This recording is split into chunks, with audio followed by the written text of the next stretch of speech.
Now, Greg Soye is back with his extended farm weather forecast for the country. Presented by Pivot Bio Proven. Visit pivotbio.com to find a representative near you. Well, harvest is in the air. We're getting closer and closer. Greg, let's dig deep. What does precip look like over this next week? Well, not much to speak of across the Corn Belt, the Plain States areas, and where a little more rain would be appreciated. We think with time later in the week, some of this weakness down here through the western Gulf will begin to drift on northward with the boundaries, so rains will be picking on up. Of course, they have been in excess mode coming off Sally in this part of the country. Don't need any more of it. Later in the week, moisture picks up over the northeastern states. Pretty quiet weather pattern. Much of the plains, the Corn Belt locales.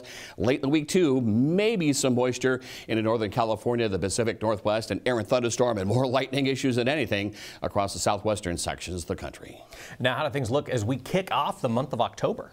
Anything but really an October feel, with maybe some late season heat wave environs, maybe pushing 90 across parts of the northern plains, northwestern Corn Belt. And again, a couple of weeks ago, you had snow and cold and ended the growing season, but if you made it through okay, we'll push things towards maturity and some harvest. Still a bit below down here with lingering moisture over the southeastern part of the country. The heat does extend westward into parts of California. This is a very fast west-southwest to east-northeast flow, so moisture here up and down the eastern seaboard. Maybe another tropical system named here or off the western Gulf. We could be moving into the Greek alphabet with time. Much of the heartland, though, certainly continues high and dry. Now, the week after, the week of October 5th to the 11th, what are you seeing?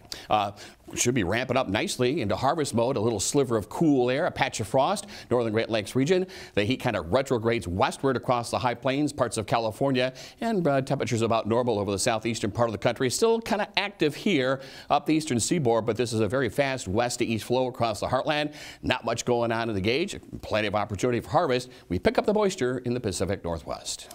Now, and finally, the end of your forecast takes us into the middle of October. Greg, what are you seeing? You remember, La Nina gets stronger and deeper as you get later into the fall season. And here's a sliver, a pretty good shot at some cold air northern and central plains. Warmth, though, up the eastern seaboard. Maybe some dry down moisture reduction in the height of harvest over parts of the eastern and southern Corn Belt. But it might be complicated with this particular setup. The trough across the middle part of the country, cool air to the north. Wet weather significant Pacific Northwest. Much of the plains Corn Belt locales dry across the southwestern part of the country. About normal in the southeast.